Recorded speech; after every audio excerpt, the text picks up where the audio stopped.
नमस्कार दोस्तों, स्वागत है एक बार फिर से आपके अपने एजुकेशन चैनल एजुट्यूब गुरुदेव पर।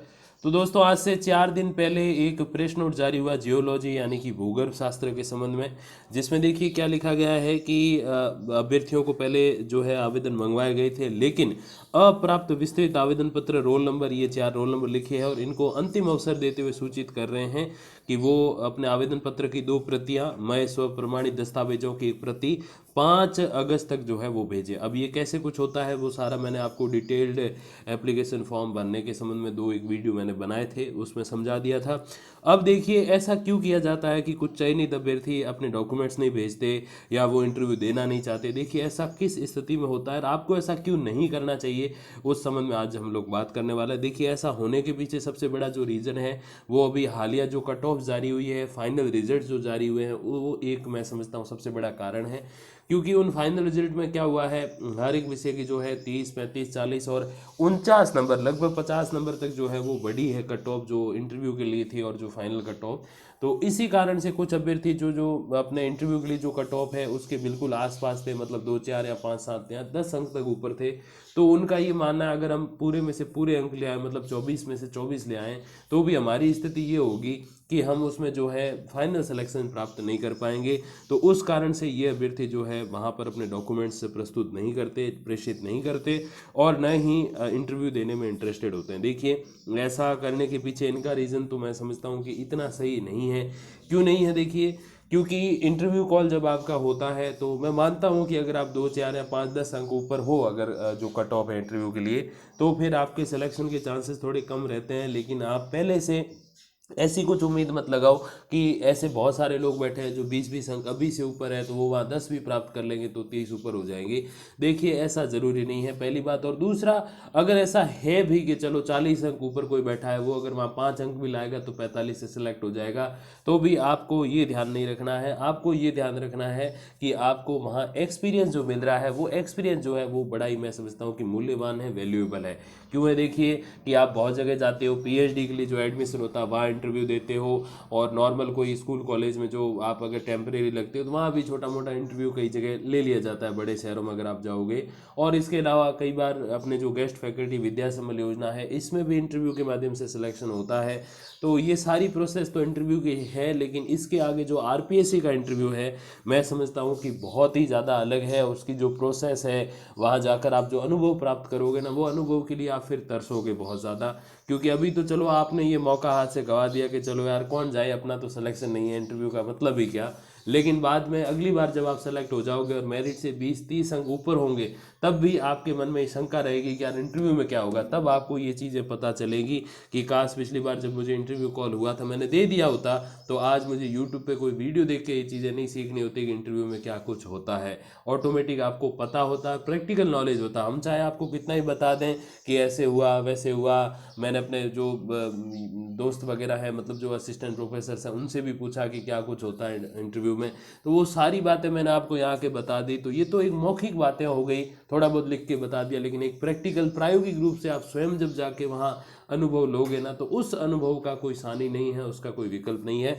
तो आप सभी से यही प्रार्थना है, गुजारिश है कि आपको जब भी इंटरव्यू कॉल हो आरपीएससी से, चाहे आपके सिलेक्शन के चांसेस कम हो, चाहे आपका टॉप से एक ही अंक ऊपर हो, लेकिन आप वहाँ इंटरव्यू देने जाओ जरूर। क्योंकि ये जो अनुभव है आपको बार बार नहीं मिलेगा, क्योंकि थर्ड ग्रेड, सेकंड ग्रेड और फर्स्ट ग्रेड में कोई इंटरव्यू नहीं होता।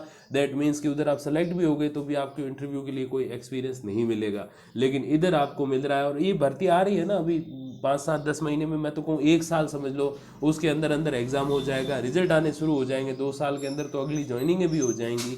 तो इस आधार पे आप समझिए कि आपके पास ये बहुत ही सुनहरा अवसर है कि आप वो एक्सपीरियंस लो, और अगली में अगर सेलेक्ट हो गए ना तो आपको पता होगा कि इंटरव्यू तक की कहानी क्या है। आपको बाकी क्या होगा, केवल फाइनल सिलेक्शन। तो मेरा आपसे यही जो है वो कहना है, यही प्रार्थना है आप सभी से कि जब भी आपका इंटरव्यू कॉल हो, आप उसमें जाओ जरूर, वो एक्सपीरियंस आप लेके आओ।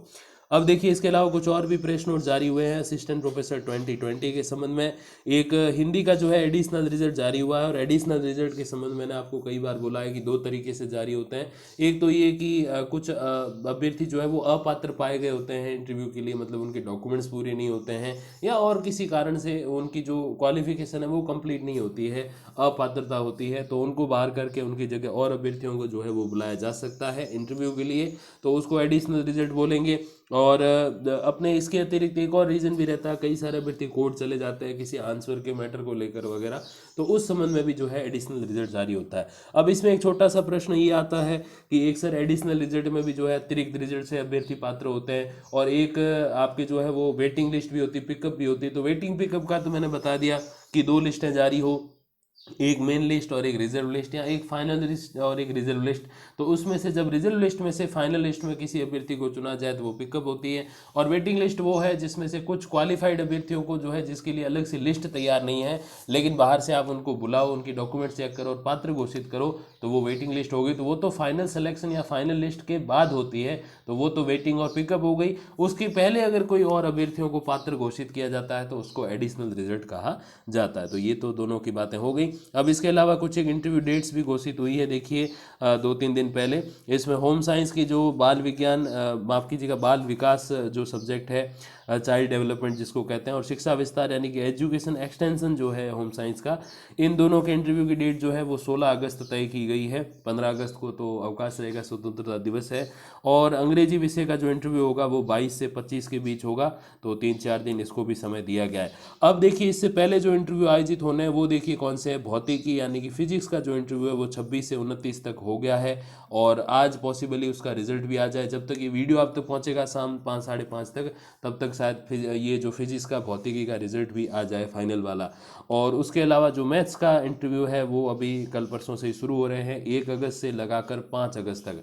देखिए अब यहाँ पर एक प्रश्न ये है कि 5 अगस्त से लगा के 16 अगस्त तक आरपीएससी के पास लगभग 1 सप्ताह का छुट्टियां अगर निकाल लें तो समय है, तो क्या इसमें कोई इंटरव्यू डेट आ सकती है क्या? तो देखिए थोड़ा डिफिकल्ट है, क्योंकि आरपीएससी कभी भी आनन फानन में इंटरव्यू डेट घोषित नहीं करती। उसके लिए आपको कम से कम 15-20 दिन का जो है वो समय देती है। अब देखिए उदाहरण से समझते हैं कि जैसे होम साइंस के जो इंटरव्यू है वो 16 तारीख को होना है, 16 अगस्त को, लेकिन इन्होंने ये इंटरव्यू की डेट कब घोषित की है? 27 जुलाई को। तो लगभग 20 दिन है। तो जैसे मैंने कहा कि 2-2.5 सप्ताह का इसमें आपको समय मिल जाता है। तो 2-2.5 सप्ताह तो अभी है नहीं अपने जो ये लास्ट इंटरव्यू जो है अपने मैथ्स का, तो इसमें तो अभी 5 अगस्त है, तो 2 सप्ताह तो बिल्कुल भी नहीं है, सप्ताह भर भी नहीं है। तो इस बेसिस पे देखें तो यहाँ जो ये गैप है बीच में 5 अगस्त से लगा के 15 तारीख तक, 15 अगस्त तक, तो इस गैप में कोई भी इंटरव्यू आयोजित नहीं होने वाला। अब इसके अलावा काफ़ी सारे अभ्यर्थी पूछ रहे थे कि सर हमारे जो है ज्योग्राफी का कब तक होगा, हिंदी का कब तक होगा, और भी कई सारे सब्जेक्ट्स हैं जैसे ABST EFM बिजनेस एड वगैरह, इन सब के इंटरव्यूज़ कब तक होंगे। तो देखिए वो सारे इंटरव्यू जो है वो आपके सितंबर महीने से पहले बिल्कुल नहीं होने वाले। तो आप अपनी उसमें तैयारी रखिए, ऐसे नहीं करें कि सितंबर तो पूरा 1 महीना बीच में अगस्त पड़ा है तो हम आराम से बैठ जाएं, ऐसे मत कीजिए। आप अपनी तैयारी रखिए और जितना ज़्यादा हो सके वहाँ आप स्कोर कीजिएगा, कि आप अपनी पर्सनल जानकारी तो अच्छे से दे दोगे। आप सेलेक्ट हुए हो तो डेफिनेटली आपको इतना तो पता ही है। और उसके बाद जो ये किताबी जानकारियाँ जो होती हैं आपके सब्जेक्ट के संबंध में जो चीज़ें होंगी उनको वहाँ क्लियर करने के लिए आपको सब्जेक्ट अच्छे से पढ़ना है, सब्जेक्ट अच्छे से तैयार करना है। और जब आप जाओ तो उससे पिछले जो 1 सप्ताह का नॉलेज वो होना चाहिए, उस दिन का पेपर आप पढ़ के जाना। तो ये सारी चीज़ें आपको वहाँ ध्यान रखनी है। बाकी इसके लिए अलग से मैंने एक 50-60 मिनट का ऑलमोस्ट 1 घंटे का वीडियो इंटरव्यू पे बना रखा है, छोटी छोटी हर एक बात उसमें समझाई है, तो वो ज़रूर आप देख लीजिएगा। उसमें आप काफ़ी कुछ जो है वो उसमें आपको नॉलेज मिल जाएगा कि क्या कुछ इसमें आपको करना है। तो ये आप ध्यान रखिए। तो अभी सितंबर से पहले तो जो शेष विषय हैं, मतलब कि जो होम साइंस, इंग्लिश, मैथ्स और फिजिक्स के अलावा है, उनका कोई इंटरव्यू उधर होने वाला नहीं वाला। फिजिक्स के तो कंप्लीट ही हो गए। और इसके अलावा जो है देखिए एक और अपने ये एडिशनल रिजल्ट जो है वो जारी हुआ है कल ही, होम साइंस, क्लोथिंग और टेक्सटाइल का। तो ये तो इसी संबंध में है कि अपात्र घोषित किए गए, उनके विरुद्ध जो है ये रिजल्ट जारी किया गया है। अब देखिए यही एक फाइनल कंक्लूजन पर हम लोग पहुंचे हैं। एक अंतिम निर्णय जो है वो यही है कि आपका कभी भी इंटरव्यू कॉल हो तो आप जाओ ज़रूर वहाँ पे, नो मैटर व्हाट कि कल सिलेक्शन हो फाइनल या नहीं हो।